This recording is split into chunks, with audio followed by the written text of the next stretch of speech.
ओम स्वस्ति। ओम स्वस्ति नमो नमः। ओम स्वस्ति नमो नमः। ओम स्वस्ति नमो नमः। तो आज करेंगे बात,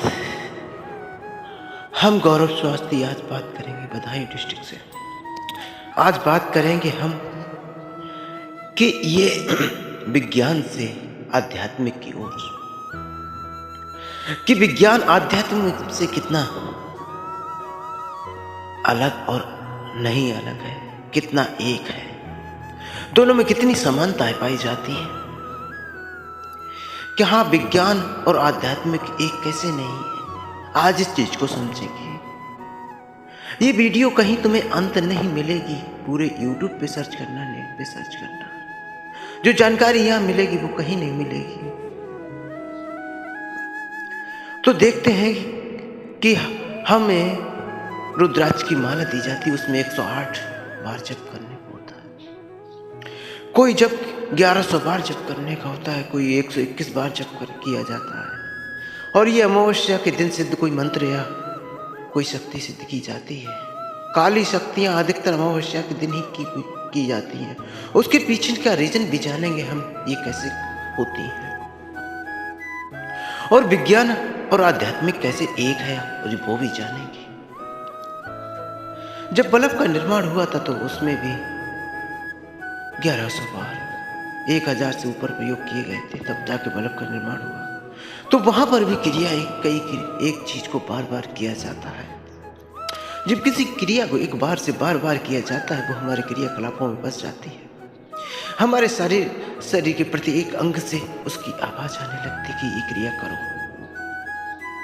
जब हम कोई क्रिया करते हैं, जब तक वो सिद्ध नहीं हो जाती है, अब जब वो सिद्ध हो जाती है, जो ब्रह्मांड के सूक्ष्म फ्रीक्वेंसी और जो हमारे तरंग दैर्ध्यों से मिल जाती है, जब दोनों चीजें हमारी फ्रीक्वेंसी, और हमने पहले भी बताया कि ये चीजें कोई अलग नहीं है, मात्र एक संयोग है जो घटित होती है, और समय अंतराल के रहते हुए घटित होती हैं। इनका कोई निश्चित समय नहीं होता है, यह उस समय एक क्षण में प्रकट हो जाता है। और देखते हैं कि जो विज्ञान में माना जाता है कि 1 से 9 तक की जो गिनतियां हैं, जो 1 से 9 तक की जो गिनतियां हैं, उसमें 1 और 0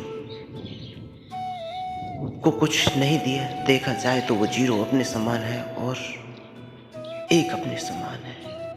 और हम यहाँ पर कहेंगे कि 0 और 9 परमात्मा है, क्योंकि 9 180 डिग्री के कोण पर जाके रुकता है, और हमारे मंत्र भी 108 बार हम जप करते हैं। और ब्रह्मांड का कि बहुत सी चीजें 108 में समाई हुई हैं, और एक 0 भी वहीं पर खत्म होता है जहां पर 108 90 अंश का कोण भी। और जब 90 अंश के कोण का भी अब जब वो निकालोगे योग, तो 9 ही आएगा, 0 आएगा। तो 0 और 9 से कोई अलग नहीं है। हाँ, हमारा अलग है तो ये काम वासनाओं का और समय का भेद है।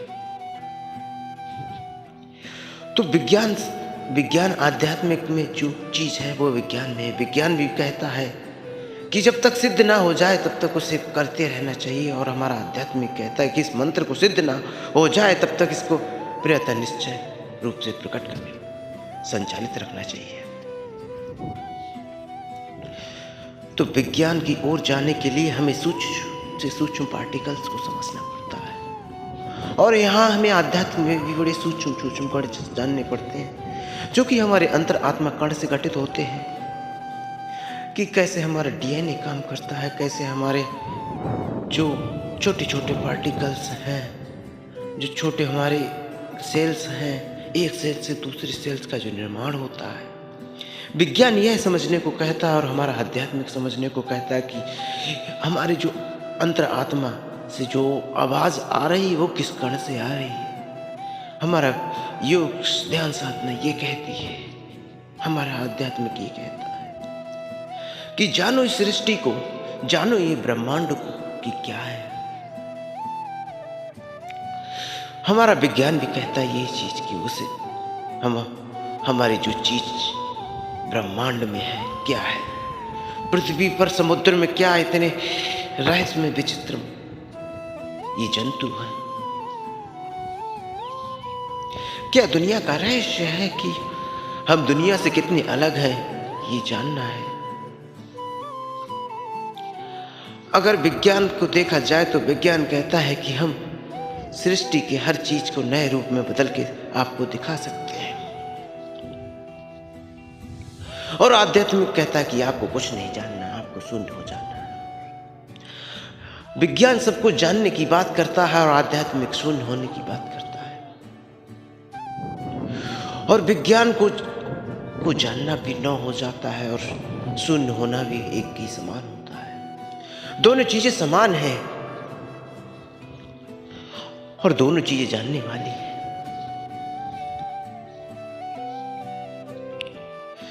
मगर हमें ये देखना है कि हम कितने इस सृष्टि के बाधित नियमों को हम तोड़कर हम अपने इससे ऊपर अलग उठ सकते हैं,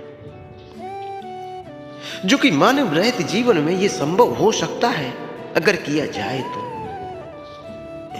क्यों ना इस सृष्टि के बारे में बहुत कुछ जाना जाए जो कि आज तक नहीं जाना गया हो। तो जानने के लिए हमें संभव ये क्या करना है, तो हमें जानना है कि विज्ञान को भी जानना है और अध्यात्म को भी जानना है।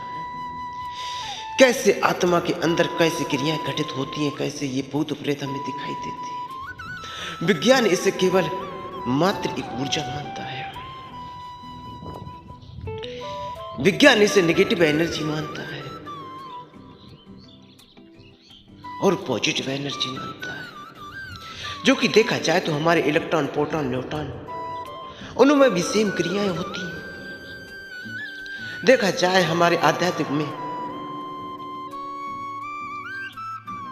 ऊर्जा, चेतना, तरंगधारी, फ्रीक्वेंसी, चेतना फ्रीक्वेंसी और तरंगधारी एक ही चीज है, इसको अलग ना माने।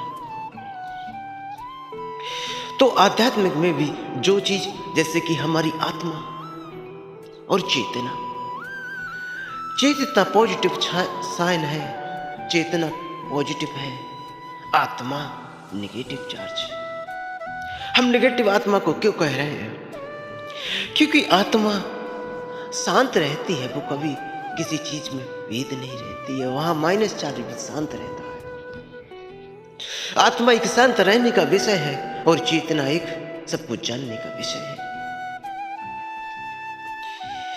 और तरंग धैर्य क्या है? तरंग धैर्य एक निरंतर बहने वाली चीज है, जो निरंतर से बह रही है, हर समय बह रही है, कहीं टूटती है, कहीं बह रही है, कहीं छूटती है, इस तरीके से बह रही है। जैसे बिजली से अलग अलग यंत्रों को चलाया जाता है और वास्तव में नहीं जाना जाता कि बिजली क्या है। बिजली एक तरंग धैर्य है, उससे सारी चीजें चल रही हैं, मगर बिना चेतना के, बिना आत्मा के उसे ना जाना जा सकता है कि बिजली में क्या चल रहा है, बिजली की उत्पत्ति कैसे हुई है। बिजली से सारी चीजें चल रही हैं, रोशनी है, पंखा है, जरूरत के सारी चीजें हम बिजली से यूज कर रहे हैं, नई नई चीजों का आविष्कार बिजली से कर रहे हैं। वास्तविकता में हमने जाना क्या बिजली है क्या, कहाँ से ये संचालित होती है, कैसे इसका निर्माण होता है। अभी तक विज्ञान में भी ना जवाब है इसके पास में कि बिजली का निर्माण कैसे होता है। बिजली को निर्माण किया जाता है, मगर उसके कौन से पार्टिकल्स हैं जो बिजली को इस ऊर्जा में कन्वर्ट करते हैं, ये ना जाना गया अभी तक और ना जाना जाएगा, क्योंकि वो घटित क्रिया एक शून्य के समान होती है और ना शून्य को जाना जा सकता है, महसूस किया जा सकता है कि हर चीज एक शून्य है। हवा को बह रही है, कहां पर आपको लगता है कि ये शून्य नहीं है। और चेतना से जब हम जानने में लगते हैं तो देखा जाता है कि इसमें नई नई चीजों कहां है, जैसे ऑक्सीजन है, नाइट्रोजन है, जिन कितनी गैसें इसमें है, और देखी जाए तो एक वायु है, वायु किसी भी रूप में चल सकती है। तो विज्ञान ना है अलग, ना हमारा आध्यात्मिक अलग है। जो चीज विज्ञान में पाई जाती है वो ही हमारी आध्यात्मिक दुनिया बात करती है। हमारे वेद बात करते हैं, हमारी गीता बात करती है, हमारा कुरान बात करता है, बाइबल बात करता है, हमारा गुरु नानक साहब का ग्रंथ याद करता है। तो सृष्टि पर जितने भी हमारे धर्म हुए हैं, ना अलग उस सृष्टि से हो पाएंगे, ना हमारी इस चेतना के अज्ञान से हो पाएंगे। जो ज्ञान हम बाहरी दुनिया में देखते हैं वो क्या है? असल में ज्ञान है कोई दुनिया का सबसे बड़ा ज्ञान कहा जाए तो आत्मज्ञान से बड़ा कोई ज्ञान नहीं है आज के समय में। इस दुनिया के समय से अलग उठकर ही हमें जानना है। विज्ञान में जो बताया गया कि इलेक्ट्रॉन, प्रोटॉन, न्यूट्रॉन सृष्टि के निर्माण में कितने हमारे सृष्टि के नियमों को जानना, और सृष्टि के भी गुण हैं, रज सम सत, रज सम सत, मन ये सृष्टि के अंदर गुण पाए जाते हैं। जो गुण इसमें है वो कितने अनुकूल और प्रतिकूल है ये हमें जानना है। सृष्टि के किन गुणों से हमारा निर्माण हुआ है और किन गुणों ने हमें इस सृष्टि के उद्यान के लिए भेजा है। क्या हमारा उपादान, क्या प्रावधान हमारे अंदर घटित हो रहा है? क्या हम निसंकोच जी रहे हैं इस सृष्टि में? क्या हमें संकोच, क्या हमें अलग होना है सृष्टि के नियमों और क्रियाओं के रहते इस समय चक्र से उबरना है? अगर विज्ञान से देखा जाए तो मात्र एक ऊर्जा निरंतर बह रही है, जो कि ऊर्जा और फ्रीक्वेंसी से जो बैलेंस बनता है वो मानव सृष्टि के किसी नियमों से नहीं बन रहा है। विज्ञान भी मानती है, अध्यात्म भी मानता है। बड़ा ही प्रभु की विचित्र लीला है। इंसान सब कुछ जानने में लगा है सृष्टि का नियम के बारे में, मगर सृष्टि के नियम चक्र तो कुछ नहीं कहते हैं कि हमें जानो या पहचानो। अगर सभी कुछ जानने की चीज होती तो आज सृष्टि में सब कुछ जान लिया गया होता, मगर यहां तो कुछ जानने वाला विषय ही नहीं है। जो जाना है वो दूसरों से जाना है, खुद को नहीं जाना। मैं हर बार यही बात कहता हूं, और जब तक सृष्टि रहेगी तो इन बातों को आपको दोहराया जाएगा, जब तक आपको ज्ञान नहीं हो जाएगा।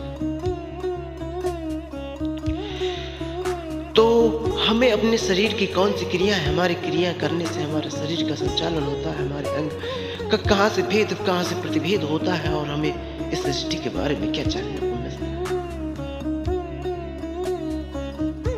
तो जानना बहुत कुछ है और कुछ भी नहीं।